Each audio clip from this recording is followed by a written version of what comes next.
We're way out in the Aleutian Islands, getting ready to leave and go back to Anchorage and then home. And I had a ticket in my pocket to get on an airplane. A pastor came up and he said, listen, I can save you money. I said, how's that? He said, I flew a small airplane up here.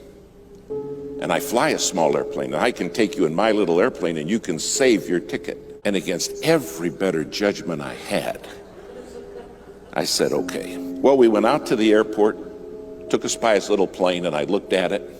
And I thought, well, one good thing, it's shiny. We went and got on the runway. He starts down the runway. The plane lifted off ever so gently, and we start climbing. We flew probably 3-4 minutes. And something happened that will never leave my mind. The pilot turned to me and he said, we're going in the clouds and I can't fly in clouds. They make me pass out. I said, clouds make you do what? And we go right up into the clouds and you can't see anything. And he looks at me and his eyes roll back in his head and he starts mumbling and he passes out. Passed out cold. And my friend in the back seat said, we're dead, aren't we? I said, there's a very good chance of that, yes. He said, what are we gonna do? I said, I don't know. But there was a radio right there, and I handed him the microphone and I said, start asking for help. So he's in the back seat reaching up and he said, hello, hello. We didn't know any proper radio etiquette. All we were saying was hello. And somebody answered back, hello, hello. Don't you guys know proper radio etiquette? And I said, give it to me. I said, we don't know nothing. Tell them we're in an airplane with a passed out pilot and we don't know how to fly this plane.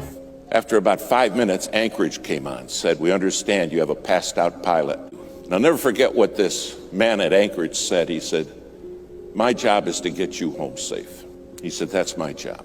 But he said, here's the deal. If you want me to get you home safe, you got to promise me you'll obey my voice. He said, you can't see me, but I can see you. And he said, if you're not going to obey my voice, you're going to die.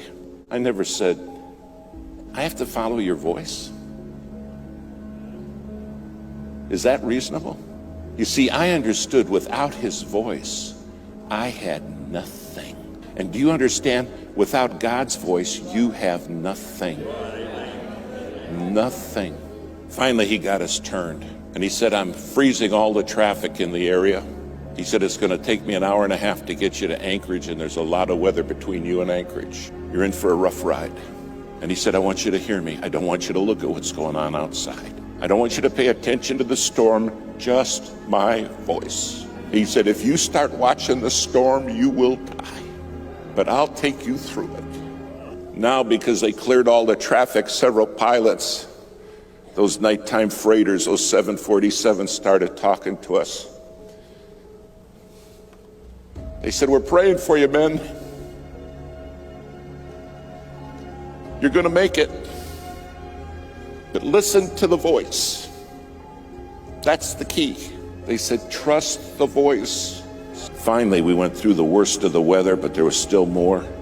And then the voice came back and it said, now, I'm going to line you up. He said, I'm going to bring you in right down the runway. And at the foot of the runway are some lights, and they're in the form of a cross. He said, don't you forget this. The cross is the way home. Finally, he's bringing us down. We still can't see anything. And all he kept saying is, stay with me. Finally, just a couple 100 feet off the ground, we saw the cross. I landed the plane.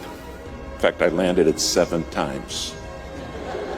Finally, it all came to a stop, and the voice said, thanks for listening. I watch them crash and burn all the time because they won't follow my voice. They don't understand I'm the one who can see them even when they can't see me. Then they put us in a motel room, and about 4 a.m, the knock at my door. And I opened the door, and a man was standing there. He said, hello, David. I said, you're the voice. You're the one who got me home. He said, I am. Do you understand one day you're going to stand before him and say, you were the voice. You're the voice that brought me home. And then we wonder why kids crash and burn. We wonder why marriages are shattered.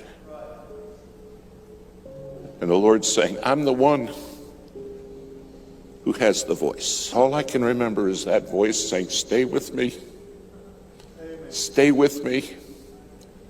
Don't listen to what's going on in your head and don't watch the storm. Stay with me. And I'll take you through.